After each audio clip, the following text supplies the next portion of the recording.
Hello, it's what I believe is my first check-in of Light from Uncommon Stars by Rika Aoki, a, a American trans woman. She, I believe, is how we will be, the pronoun I will be using.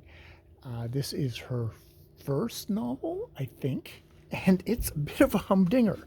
It is a science fiction fantasy novel set in contemporary LA, America.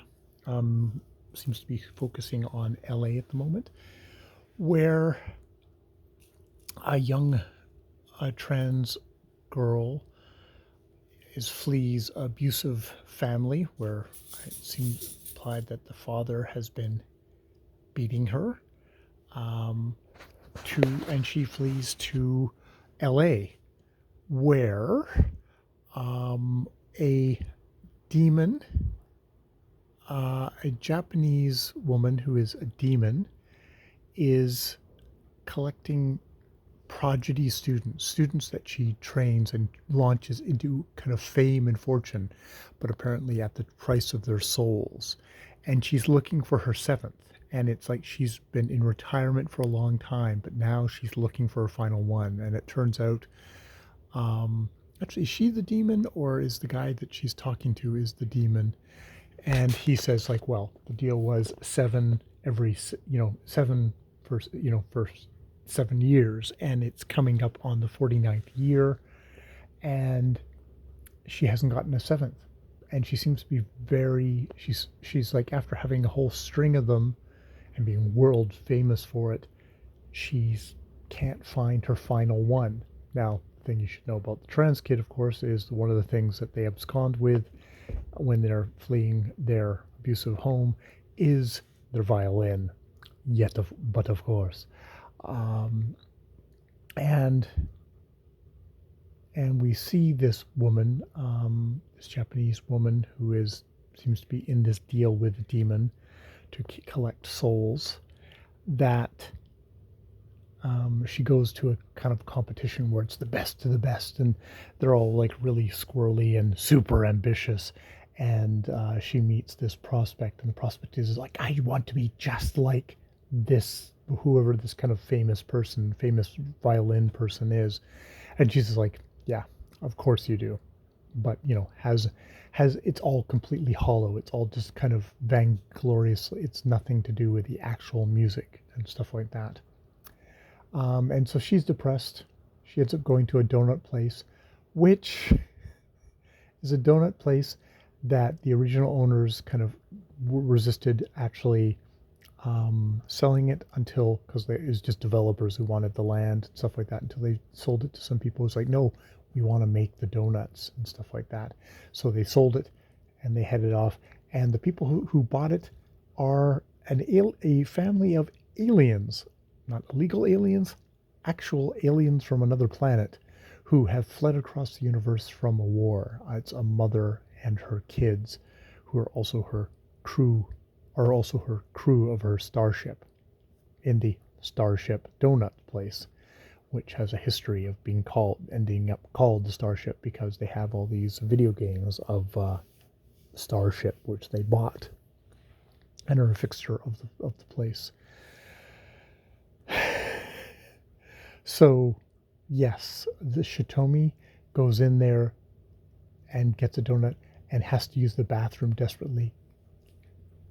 Against all odds, is allowed to use the washroom, hears this strange intonation, which is like, oh, what's that beautiful sound? It's like, oh, it's just, yeah, my brother's playing some video games or something. It's like, yeah, right.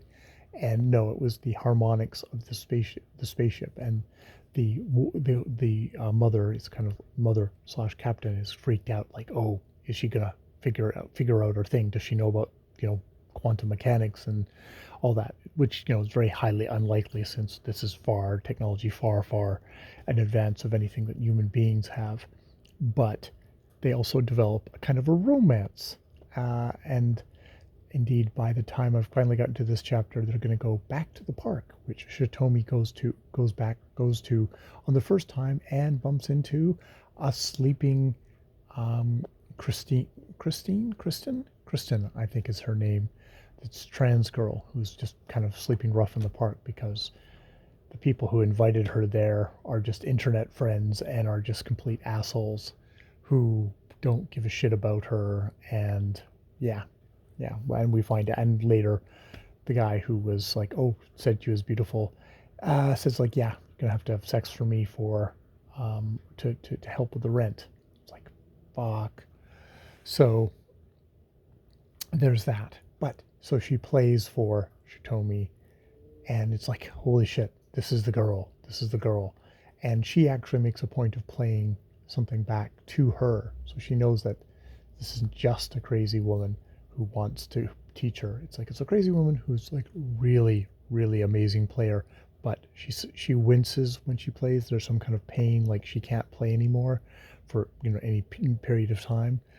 So, but she's able to do it enough to like, oh, so Kristen knows that she's kind of legit, but they part. And Kristen's like, well, no one's going to want to teach me horrible self-worth after having kind of semi-coercive sex with this asshole guy who invited her to LA in the first place. She's like, okay, now I have to go out and make some money, which is hooking up with guys as a sex worker. And it doesn't go well there either. Tries on drugs and all that stuff, but it's like that's how she's making a living, because that's young bodies and young trans bodies at that, and the fetishization and all that stuff, which yeah, I could think about that. But yeah, so it's strangely light and kind of comfy for all the stuff, for all the kind of the dark stuff that's going on. It's got a very much like, yes, who's the person that she meets? It's this woman who wants to find her, even if it's a woman who's like potentially going to be getting her soul or something like that. So yeah, it's an interesting start. It's kind of wacky that it's got both aliens and demons in it. I think it's probably kind of going on this in a kind of a queer kind of metaphorical kind of way, but it also seems to be taking it, enough seriously, in a kind of funny kind of way. We'll see how much humor it has, and go from there.